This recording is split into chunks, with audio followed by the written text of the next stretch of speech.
Future indefinite passive voice जिन वाक्यों के अंत में कीता जावेगा, द्वारा होवेगा शब्दों का इस्तेमाल होता है वो कहलाते हैं फ्यूचर इंडेफिनिट पैसिव वॉइस। इसमें सबसे पहले ऑब्जेक्ट, ऑब्जेक्ट के बाद विल बी या शैल बी, फिर वर्ब की थर्ड फॉर्म, फिर बाय और फिर सब्जेक्ट का प्रयोग होता है। अब देखते हैं example.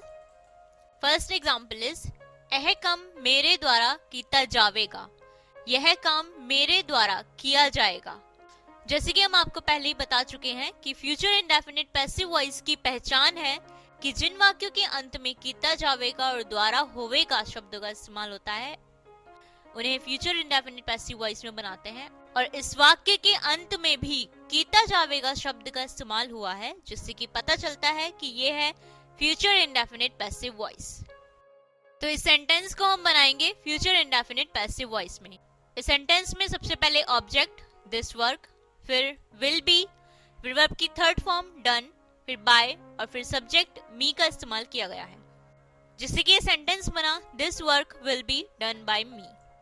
Next example is Punjabi गाना उसके द्वारा गाया जाएगा, पंजाबी गाना उसके द्वारा गाया जाएगा।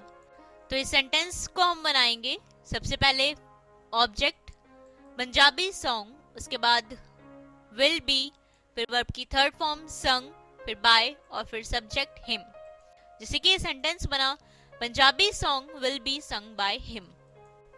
अब देखते हैं नेगेटिव सेंटेंस। नेगेटिव सेंटेंस में सबसे पहले ऑब्जेक्ट, ऑब्जेक्ट के बाद विल और शैल, और विल या शैल के बाद नॉट का प्रयोग करते हैं, उसके बाद बी, फिर वर्ब की थर्ड फॉर्म, फिर बाय और फिर सब्जेक्ट। एग्जाम्पल यह काम मेरे द्वारा नहीं किया जाएगा, यह काम मेरे द्वारा नहीं किया जाएगा। This work will not be done by me. इस सेंटेंस में आप देख सकते हैं कि नॉट का प्रयोग विल के बाद किया गया है, और विल नॉट के बाद बी, फिर वर्ब की थर्ड फॉर्म, फिर बाय और फिर सब्जेक्ट मी का इस्तेमाल किया गया है, जिससे कि सेंटेंस बना this work will not be done by me. Next example Punjabi गाना उसके द्वारा नहीं गाया जाएगा, पंजाबी गाना उसके द्वारा नहीं गाया जाएगा। Punjabi song will not B sung by him.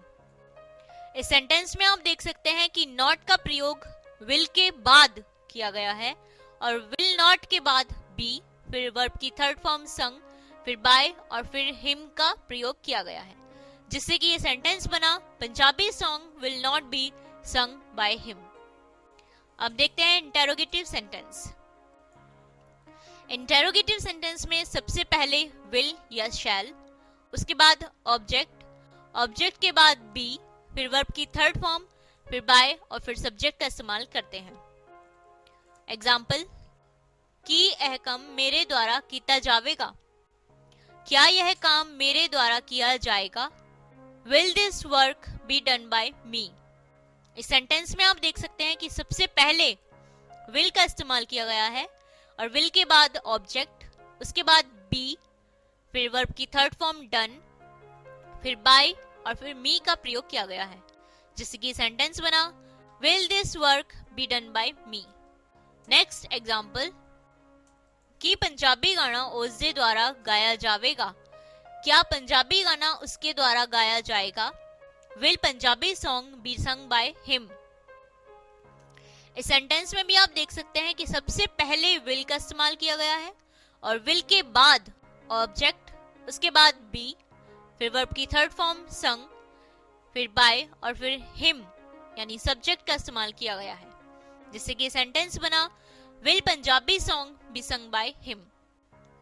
तो इन सभी एग्जाम्पल से आप समझ गए होंगे कि जिन वाक्यों के अंत में किया जाएगा या द्वारा होवेगा शब्दों का इस्तेमाल होता है, या जब कोई काम किसी के द्वारा किया जाएगा तब वो सेंटेंस या वो वाक्य फ्यूचर इंडेफिनिट पैसिव वॉइस में बनाते हैं। इसमें सबसे पहले ऑब्जेक्ट, फिर विल बी या शैल बी, फिर वर्ब की थर्ड फॉर्म, फिर बाय और फिर सब्जेक्ट का इस्तेमाल करते हैं। और नेगेटिव सेंटेंस में सबसे पहले ऑब्जेक्ट, फिर विल या शैल, और विल या शैल के बाद नॉट, फिर बी, फिर वर्ब की थर्ड फॉर्म, फिर बाय, फिर सब्जेक्ट का इस्तेमाल करते हैं। और इंटेरोगेटिव सेंटेंस में सबसे पहले विल या शैल, फिर ऑब्जेक्ट, फिर बी, फिर वर्ब की थर्ड फॉर्म, उसके बाद बाय और फिर सब्जेक्ट का इस्तेमाल करते हैं। अब इसी तरीके के कम से कम 20-20 वाक्य आप अपनी प्रैक्टिस बुक में बनाइए, जिससे कि फ्यूचर इंडेफिनिट पैसिव वॉइस के सेंटेंस बनाने की आपकी अच्छी प्रैक्टिस हो जाए। अब हम आपको दिखा रहे हैं कुछ वोकैब्स। इन वोकैब्स को भी याद करें ताकि फ्यूचर इंडेफिनिट पैसिव वॉइस के सेंटेंस बनाने के साथ साथ आपकी नॉलेज भी बढ़ती रहे। तो ये थे फ्यूचर इंडेफिनिट पैसिव वॉइस।